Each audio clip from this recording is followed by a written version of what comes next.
انتہائی عزت و تکریم کے لائق بزرگوں، عزیز دوستوں اور بھائیوں، اسلام کی جو بے شمار خوبیاں ہیں ان میں سے ایک اہم خوبی یہ ہے کہ یہ معتدل دین ہے، افراط و تفریط سے بچتا ہے، ہمیشہ درمیانی راہ اختیار کرنے کا حکم ارشاد فرماتا ہے، نہ اس طرف جھکتا ہے نہ اس طرف جھکتا ہے، بلکہ حدیث پاک میں ارشاد فرمایا کہ جو درمیانہ راستہ اختیار کرتا ہے وہ کبھی تنگ نہیں ہوتا۔ انسان کو جو خوبصورت تعلیمات دین اسلام نے دی ہیں ان کی بنیادی اور اہم خوبصورتی یہ ہے کہ اس میں افراط و تفریط نہیں ہے، معتدل درمیانہ اور خوبصورت دین ہے۔ اور اللہ تعالیٰ نے قرآن مجید میں یہ ارشاد بھی فرمایا کہ ہم نے تمہیں امت وسط بنایا ہے، تم درمیانی امت ہو۔ ہمارا یہ مزاج ہوتا ہے کہ ہم کسی بھی طرف بعض اوقات بہت زیادہ جھکاؤ کر لیتے ہیں۔ لازمی بات ہے جب ایک طرف جھکاؤ ہوگا کہ دوسری طرف سے صرف نظر ہو جائے گی، تو مبالغے سے بچنا، معتدل رہنا ہر کام میں بڑا ضروری ہے۔ لیکن اللہ تعالیٰ اگر رزق میں وسعت عطا کرے اور آپ کو اللہ تبارک و تعالیٰ اپنی رحمت اور اپنے فضل سے وسائل عطا کرے تو پھر حکم یہ ہے کہ اسراف نہ کرو، فضول خرچی نہ کرو، معتدل طریقوں کے ساتھ اپنے اخراجات کا تعین کرو۔ لوگوں کا خیال یہ ہوتا ہے کہ کمانا ایک فن ہے، ذرائع آمدن بڑھا لینا ایک کمال ہے، اور مختلف کاروبار کرنا، سائیڈ بزنس کرنا یہ شاید کامیابی کی علامت ہے۔ لیکن دانشور یہ کہتے ہیں، بزرگ یہ کہتے ہیں، بڑے لوگ یہ فرماتے ہیں کہ کمانے سے زیادہ مشکل فن بھی اسے لگانا ہے۔ اصل فن یہ ہے، اصل کمال یہ ہے کہ آپ اپنی ضروریات کا تعین کریں۔ 3 حصوں میں تقسیم کی جا سکتی ہیں ضروریات، ایک بہت ضروری، ایک ضروری اور ایک غیر ضروری۔ بہت ضروری کے بغیر تو گزارا ہی نہیں نا۔ 2 وقت کا کھانا چاہیے، رہنے کو گھر چاہیے، انسان بیمار ہے تو اسے دوائی چاہیے، یہ بہت ضروری چیزیں، ان کے بغیر گزارا۔ اور کچھ چیزیں صرف ضروری ہوتی ہیں، بہت ضروری نہیں ہوتی۔ مثلاً عید آ گئی تو نئے کپڑے چاہیے، کوئی شادی آ گئی تو نیا لباس چاہیے، یہ ضروری ہوتا ہے پر بہت ضروری نہیں ہوتا۔ جب تک انسان جوان ہوتا ہے تو یہ ضروری لگتا ہے، اور جب تھوڑے بال سفید ہونے لگتے ہیں تو پھر یہ ضروری محسوس کہنے تو بچیاں نے لیلا میرے نوے ہی نے ابھی عید پہ ہی تو خریدے تھے۔ تو یہ ضروری ہے، یہ بہت ضروری۔ ایک غیر ضروری ہے بلا وجہ، یعنی کپڑوں کا ڈیزائن بدل گیا ہے، یعنی کپڑے موجود ہیں، الماری بھری ہوئی ہے لیکن پہننے والے نہیں، کئی تقریبات پہ میں نے پہلے بھی پہن لیے، تو یہ غیر ضروری ہے۔ غیر ضروری سے بچنا بڑا ضروری ہے، یہ غیر ضروری سے بچنا بڑا ضروری ہے۔ یاد رکھیے گا کہ ہمارا دین یہ کہتا ہے کہ خواہشات قیامت میں پوری کرنا، وَلَكُمْ فِيهَا مَا تَشْتَهِي أَنفُسُكُمْ، جنت میں تمہیں وہ ملے گا جو تم چاہو گے، تمہیں جنت میں وہ ملے گا جو تم چاہو گے۔ خواہشات قیامت میں پوری کرنا، دنیا میں صرف ضروریات پوری کرو۔ وہ جو اندر تمہارے جنون اٹھتا ہے کہ یہ خواہش بھی پوری ہونی چاہیے، یہ خواہش، وہ جنت میں پوری ہوگی۔ تم کسی چیز کی طلب کرو گے وہ پہلے سے تمہارے لیے تیار ہوگی۔ لیکن یہاں تھوڑا سا معتدل، لیکن اسراف سے بچنا ہے، کنجوس نہیں ہونا، یعنی جہاں لگانے چاہیے وہاں بھی نہ لگانا، یہ کنجوسی ہے، یہ بخل ہے، اس سے دین منع کرتا۔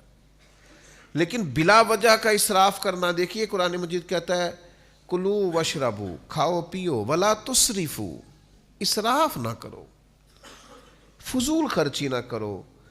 یعنی آپ صرف پیسے ہی ضائع کر رہے تھے، آپ صرف پیسے ہی زیادہ لگا رہے تھے، لیکن قرآن مجید نے کہا انہو لا یحب المسرفین، بے شک اللہ فضول خرچی کرنے والوں کو پسند نہیں کرتا. یعنی یہ تم مت سمجھنا کہ میں نے صرف پیسے ضائع کیے ہیں، یہ کوئی بری بات ہی نہیں. فرمایا یہ جو تم نے پیسے ضائع کیے ہیں تو یہ تم نے اللہ کا ناپسندیدہ کام کیا.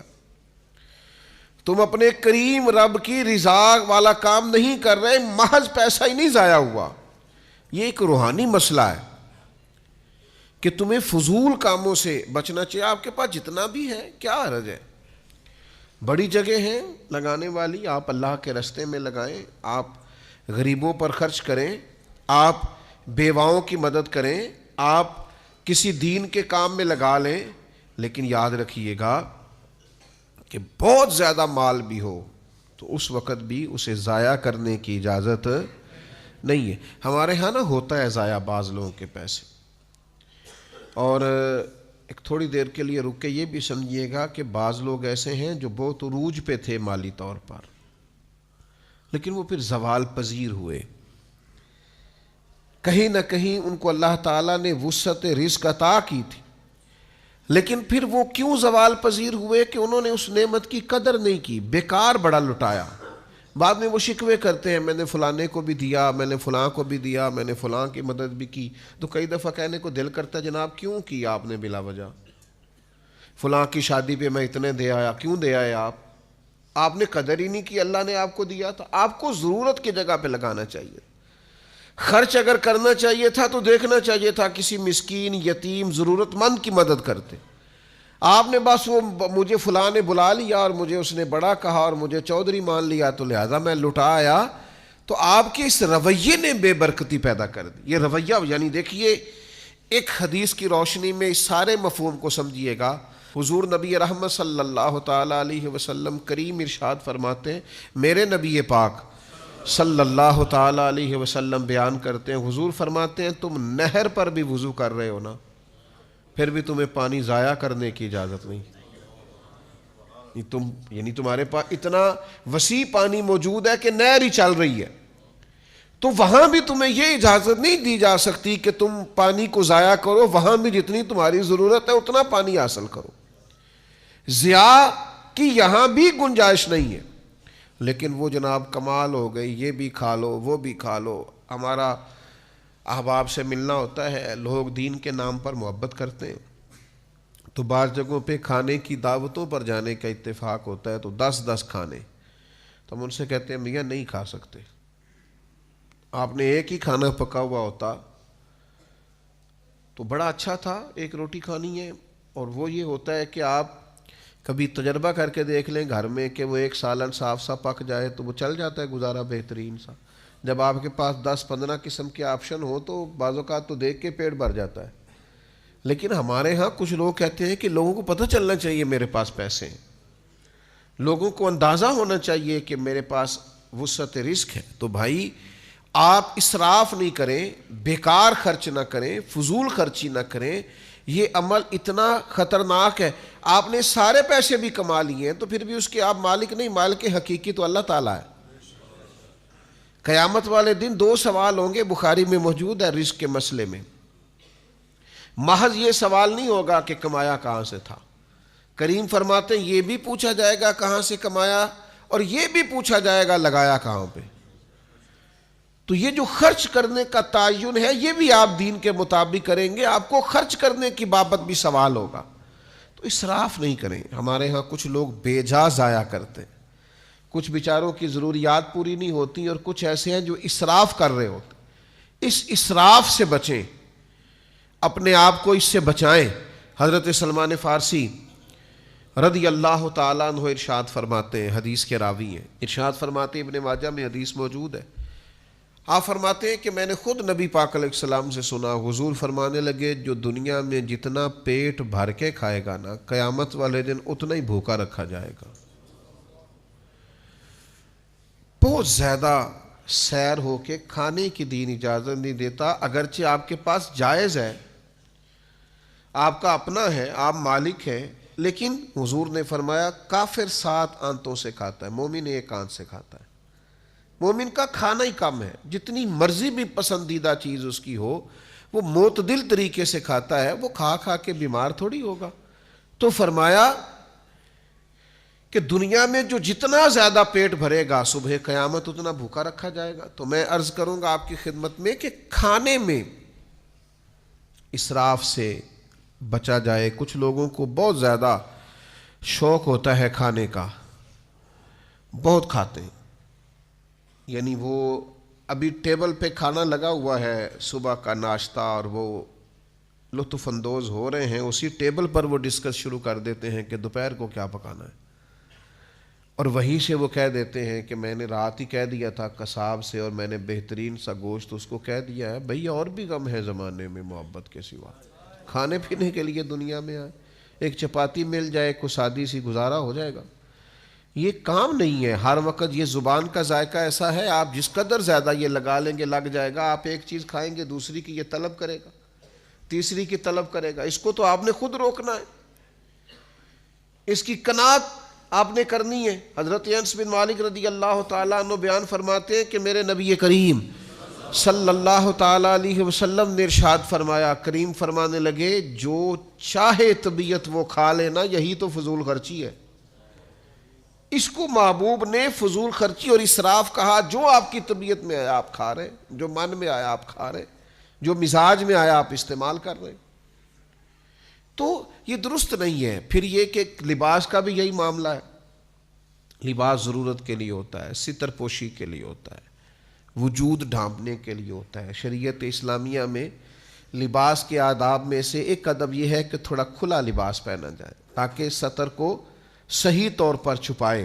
ایسا چست لباس جس سے جسم اور وجود کے حصے ظاہر ہوں شریعت اسلامیہ محبوب نہیں رکھتی، پسند نہیں کرتی. تو لباس جسم چھپانے کے لیے ہوتا ہے. 5 7 10 جوڑے گرمی کے اور اتنے اگر آپ کے پاس سردی کے ہیں تو یہ بہت زیادہ ہیں، بہت کافی. لیکن ڈیزائن بدلتا ہے. یہ میرے دیکھتے دیکھتے ڈیزائن میں نے کئی بدلتے دیکھے. کبھی اونچے کرتے کا رواج آ جاتا ہے تو کبھی نیچے کرتے کا رواج آ جاتا ہے. مجھ سے ناراض نہ ہو جائیں کہیں کچھ دوست. میں کیسا دستور زبان بندی ہے تیری محفل میں، بات کرنے کو ترستی ہے زبان میری. کئی دفعہ کچھ جملے آتے ہیں زبان پر تو اس لیے نہیں کہتے کہ یار یہ شاید شدت نہ ہو جائے کسی معاملے میں. یعنی یہ تنگ پانچوں کا پاجامے کا کچھ عرصہ پہلے رواج آیا تھا کہ تھوڑا سا نا پاجامہ، پہلے تو لوگ پینٹ کو جیبیں لگاتے تھے پھر شلوار کو لگانے لگے اور اس کا پاجامہ بننے لگا. تو کئی سیانے بزرگ لوگوں نے بھی سلوا لیے، سمجھدار لوگوں نے وہ پاجامے سلوا لیے. تو ایک دوست سے تو میں نے عذرائے محبت پوچھا بھی، میں کہا کتھوں بنوایا ہی؟ تو پریشان ہو گیا. میں نے کہا پریشان نہ ہو، میں نے نہیں بنوانا، لیکن آپ پریشان نہ ہو. لیکن ہمارا مزاج یہ ہے، طبیعت یہ ہے، لب و لہجہ یہ ہے کہ ہم اسراف کرتے ہیں، فضول خرچی کرتے ہیں، ہم چیزوں کو سمجھتے نہیں. تو شریعت یہ کہتی ہے کہ آپ بیکار چیزوں سے بچیں، اسراف سے بچیں، غلط جگہ خرچ کرنے سے بچیں. اپنے یہ فن سیکھیں کہ کس طرح کر کے آپ نے اپنے اخراجات کو مینج کرنا ہے. وہ لوگ بڑے زبردست ہوتے ہیں جو کفایت شعار ہوتے ہیں، انہوں نے کسی کا قرض نہیں دینا ہوتا، جن کے پاس جتنا آتا ہے اس ترتیب سے انہوں نے مینج کیا ہوا ہوتا ہے. یعنی میری والدہ صاحبہ کو میرے ابا جی کہا کرتے تھے کہ پڑولے چ کنک میں پاتی ہے تے اچار مرتبان چ تو پا دے، تو پھر گرمیاں پرواہ کوئی نہیں، ضرورت کوئی نہیں ہے. تو آپ اسراف سے جس حد تک بچ سکتے ہیں، جس حد تک بچ سکتے ہیں اپنے آپ کو بچائیں. اور یہ جو لباس آج ہمارا رواج بنا ہے کہ فیشن کا لباس پہننا ہے اور انوکھا سا لباس پہننا ہے اور انفرادی سے کپڑے پہننے ہیں اور ڈیزائن والے کپڑے پہننے ہیں، آپ کو پتہ ہے کتنا سخت حکم صحیح حدیث میں موجود ہے. نبی کریم علیہ الصلوۃ والسلام نے ارشاد فرمایا، جس شخص نے دنیا میں دکھاوے کا لباس پہنا، لوگ مجھے دیکھیں اور مجھ سے میری بہنیں بیٹیاں مائیں ناراض نہ ہو جائیں. یہ عورتوں میں بعض اوقات یہ شدت زیادہ پائی جاتی ہے کہ یہ تو میں نے پچھلی تقریب پہ بھی پہنا تھا، اب یہ کہ میں پھر پہنوں. بڑے بھاری بھرکم لباس، بڑے مہنگے لباس شادی بیاہ کی تقریبات میں جو ایک آدھ دفعہ پہنے جا سکتے ہیں اور پھر وہ ساری رقم ضائع ہو جاتی. اور اس سے ضرورت کیا ہوتی ہے کہ تھوڑا نظر آئے. تو کریم کیا فرماتے ہیں؟ حضور فرمانے لگے کہ جس نے دنیا میں دکھاوے کا لباس پہنا، اللہ قیامت کے دن اسے ذلت کا لباس پہنا دے گا، رسوا کر دیا جائے گا. آپ عاجزی کا، انکساری کا، دیکھیے حضور سادہ لباس پہنتے، سادہ ہوتا لیکن بڑا ہی صاف ستھرا ہوتا، خوشبوؤں کے حلے آتے، نکھرا ہوا ہوتا. یعنی حضور نے پابند کیا اپنے غلاموں کے کہ جمعے والے دن کوئی بغیر غسل کے مسجد میں نہ آئے. آپ کا لباس اجلا ہو، ستھرا ہو، نکھرا ہو، خوبصورت ہو، لیکن یہ ضروری نہیں ہے کہ وہ بہت مہنگا ہو، اس میں بہت زیادہ وسعت پائی جائے اور بہت زیادہ وہ پیسوں کا ہو. آپ اس میں احتیاط کریں اور رزق کو ضائع ہونے سے بچائیں. حضور علیہ السلام گھر تشریف لائے تو ویسے بھی حضور علیہ السلام کے کاشانہ نور میں یہ پہلے سے طریقہ موجود تھا کہ مہینہ مہینہ تو چولہا ہی نہیں جلتا تھا، بس کھجور پانی پہ گزارا ہو گیا. اور کھانا اتنا ہی کھانا چاہیے جس سے کمر سیدھی ہو، بہت زیادہ کھا کے تو انسان بیمار ہو جاتا ہے. تو کریم گھر تشریف لائے تو ایک روٹی کا ٹکڑا چھوٹا سا کسی کونے میں زمین پہ پڑا تھا. اللہ کے محبوب علیہ السلام نے اسے اٹھا لیا اور پھر فرمایا عائشہ اس رزق کی قدر کرو، یہ کسی گھر سے ناراض ہو جائے تو لوٹ کے نہیں آیا کرتا. یہ اللہ نے تمہیں دیا ہے، تمہارے گھر میں وسعت آئی ہے. یعنی اس گھر کی بات ہے جہاں مہینہ مہینہ چولہا نہیں جلتا، لیکن اب کس طرح سے رزق ضائع ہوتا ہے، کس طرح سے سرمایہ ضائع ہوتا ہے، کس طرح سے کچرے کے ڈھیر میں چیزیں ملتی ہیں، کس طرح سے ہم اپنی چیزوں کا خیال نہیں کرتے، احتیاط نہیں کرتے. تو جب آپ احتیاط کرتے ہیں، جب آپ کے رویے کے اندر تھوڑا سا اسراف سے بچنا ہوتا ہے، آپ کا طرز زندگی محتاط ہوتا ہے. زندگی میں سب سے زیادہ معزز وہ شخص ہوتا ہے جو قناعت پسند ہوتا ہے، جسے کسی کے سامنے ہاتھ نہیں پھیلانا پڑتا. یہ سب سے بڑی زندگی کے اندر وقار والی چیز ہے. اب دیکھیے نا مسند امام احمد بن حنبل میں یہ حدیث کیسے چمکتی ہے اور اس کے لفظوں کا حسن اور حضور کے بتانے کی رانائی دیکھیے گا. ایک صحابی نے عرض کی حضور عزت کیا ہے؟ فرمایا رب نے جو تجھے دیا ہے اس پہ راضی ہو جا، اللہ عزت عطا کر دے گا. تو یا رسول اللہ صلی اللہ علیہ وسلم ذلت کیا ہے؟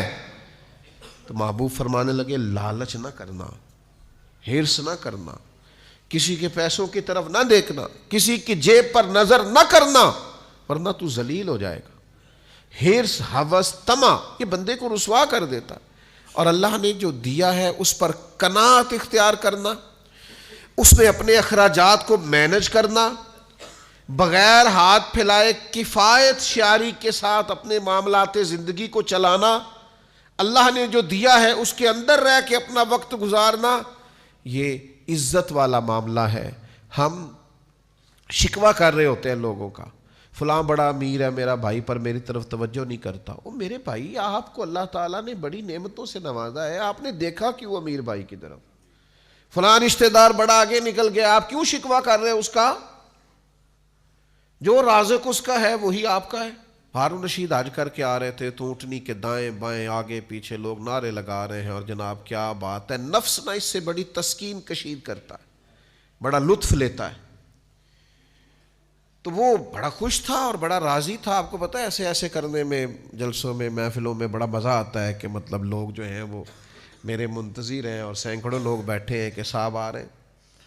ہارون رشید بڑا خوش ہو رہا تھا تو ایک ٹیلے پہ، ایک ٹبے پہ حضرت بہلول دانا بیٹھے کچھ چبا رہے تھے ہلکا ہلکا. تو ذرا سا دیکھا ہارون رشید کی طرف تو بڑا معنی خیز سا مسکرائے. تو بعض لوگ بعض اوقات ایسا مسکراتے ہیں کہ ان کی مسکراہٹ میں بڑے معنی اور مفاہیم پنہا ہوتے ہیں. تو پوچھنے کو دل کرتا ہے کہ جناب آپ بڑا مسکرائے، کیا مطلب؟ تو ہارون رشید تھوڑا سا آگے آ کے گھوڑے سے اتر گئے اور حضرت بہلول دانا کی خدمت میں حاضر ہوئے اور کہنے لگے کہ سچ بتائیے کیوں مسکرا رہے تھے؟ حضرت بہلول دانا کپڑے جھاڑ کے کھڑے ہو گئے، کہنے لگے مسکرا اس لیے رہا تھا کہ یہ جو تیرے نعرے لگا رہے ہیں نا، میں نے اپنی آنکھوں سے دیکھا ہے، یہ تجھ سے پہلے کسی اور کے بھی لگاتے تھے، تجھ سے پہلے اوروں کے نعرے لگاتے، میں نے ان سب کو دیکھا ہے، اور مجھے یہ بھی امید ہے کہ یہ تیرے بعد بھی کسی کے نعرے. تو کس بات پہ خوش ہو رہا ہے؟ یہ تو تلک الایام نداولھا بین الناس، اللہ لوگوں کے دن پھیر دیتا ہے، بدل دیتا ہے دنوں کو. تو یہ جو آج تیرے نعرے لگ رہے ہیں یہ کل کسی اور کے بھی لگیں گے. تو ہارون رشید کو بڑا اثر ہوا بات کا، سیانا بندہ تھا اور بات سمجھ جانا بھی بڑا کمال ہوتا ہے. وہ بات کو سمجھ گیا تو حضرت بہلول دانا کے پاس چند گھڑیاں بیٹھ گیا. تو پھر جو مزاج ہوتا ہے بڑے لوگوں کا، اسی مزاج میں وہ گفتگو کرنے لگا. کہنے لگا مجھے کسی نے بتایا تھا آپ پہ تھوڑا سا قرض ہے، تو میرے لیے ایک حکم ہوا تو مجھے بتائیے گا. تو حضرت بہلول دانا پھر مسکرائے. کہا آپ کیوں مسکرائے ہیں؟ تو کہنے لگے ایک بات تو بتا، تیرا رب کون ہے؟ تیرا رب کون ہے؟ ہارون رشید کہنے لگے اللہ. تو فرمایا میرا کون ہے؟ کہا اللہ. تو پھر کپڑے جھاڑے اور بڑی ہی بے نیازی کے ساتھ ٹیلے سے نیچے اترے. کہنے لگے جا اپنا کام کر. یہ تو نہیں نہ ہو سکتا کہ اللہ ہارون رشید کو تو دیتا جائے اور بہلول دانا کو بھول ہی جائے. میرے رب کو پتہ ہے کسے کیا چاہیے، لہٰذا میرے مالک نے جو دیا ہے اس پر راضی ہوں. میں تجھے اپنے دکھ کیوں بتاؤں؟ میرے پاس مصلی ہے، میرے پاس دعا کا رشتہ ہے. آج شام دنیا سوئے گی تو ساون کی کالی راتوں میں جب بوندا باندی ہوتی ہے، وہ راتوں کو اٹھ اٹھ روتے ہیں جب خلقت ساری سوتی ہے. تو آج ہی کہہ لینا ہے، میں نے اپنے رب سے کہہ لینا ہے رات پوے تے بے دردانو نیند پیاری آوے، درد مندانو یاد سجن دی ستیاں بھی آن جگاوے. والذین یبیتون لربہم سجدا وقیاما. رب کے بندے راتیں مصلی پہ گزارتے ہیں سجدے کرتے ہوئے اور قیام کرتے ہوئے. اور حضور نے فرمایا ہے، یہ ترمذی میں موجود ہے، اللہ کے محبوب فرماتے ہیں دنیا داروں کو دکھ نہ بتانا، اللہ تمہیں کبھی غنی نہیں کرے گا. بالکل لوگوں کو نہ بتانا یہ مجبوری ہے، یہ آزمائش ہے، اس لیے کہ وہ تیرے ساتھ چلے. رو کے درد سے عج سے مالداروں اور دنیا داروں کو دکھ نہ بتانا، دکھ اپنے رب کریم کے حضور عرض کرنا. جلدی کرے یا دیر سے کرے تمہیں لوگوں سے بے نیاز کر دے گا. تمہیں لوگوں کی ضرورت نہیں رہے گی، مالک اپنے خزانوں سے عطا کرے گا. تو ایک تو اسراف نہ کریں، فضول خرچی نہ کریں جو اللہ نے دیا ہے. شیخ یحییٰ بن معین حضرت عبداللہ ابن مسعود رضی اللہ تعالیٰ عنہ صحابی رسول ہیں اور قرآن مجید کے بڑے زبردست عالم ہیں. ان کا ایک قول نقل کرتے ہیں، بڑا زبردست ہے، اس کو آپ نے یاد رکھنا. حضرت عبداللہ ابن مسعود رضی اللہ تعالیٰ عنہ فرماتے ہیں کہ ایک دفعہ زندگی میں ترقی کا موقع اللہ تعالیٰ ہر شخص کو عطا کرتا ہے، اس کے رزق میں وسعت پیدا کرتا ہے، اس کو آگے بڑھنے کا موقع عطا کرتا ہے. اور ہر شخص کے لیے کچھ لوگ اس موقع سے نفع اٹھاتے ہیں، فائدہ اٹھاتے ہیں، اپنے رب کی اس رحمت کی طرف بڑھتے ہیں، کچھ ضائع کر دیتے ہیں. مال آیا ضائع کر دیا، بیکار لٹا دیا، ادھر ادھر ضائع کر دیا. انہوں نے چیزوں کو سمجھا ہی نہیں، غور ہی نہیں کیا. اور کچھ لوگ بڑے سمجھدار ہوتے ہیں، وہ اپنے ان احوال سے چیزوں سے سیکھتے ہیں، سمجھتے ہیں، غور کرتے ہیں. یعنی پورے علاقے میں قحط آیا تھا اور سمجھدار لوگ بتا رہے تھے کہ یہ قحط بڑھتا جا رہا ہے، حالات پتہ نہیں کس طرح کے ہوں گے، لیکن باقی سب نے غور نہیں کیا. جناب یوسف علیہ السلام سمجھ گئے، انہوں نے گندم جمع کر لی. اور آپ قرآن مجید میں سورہ یوسف کو کھول کر کے دیکھیے، آپ حیران ہوں گے کہ اتنی گندم انہوں نے جمع کی اور اس خوبصورتی سے جمع کی کہ نہ صرف یہ کہ ان کے اپنے مصر کے علاقے کی ضروریات پوری ہوئی، بلکہ باہر سے بھی لوگ آئے. اور اسی موقع پر وہ بھائی بھی آئے، وہ بھائی بھی آئے. حضرت یوسف نے نا، بھائی بڑے پیارے ہوتے ہیں. میں نے پہلے بھی عرض کیا تھا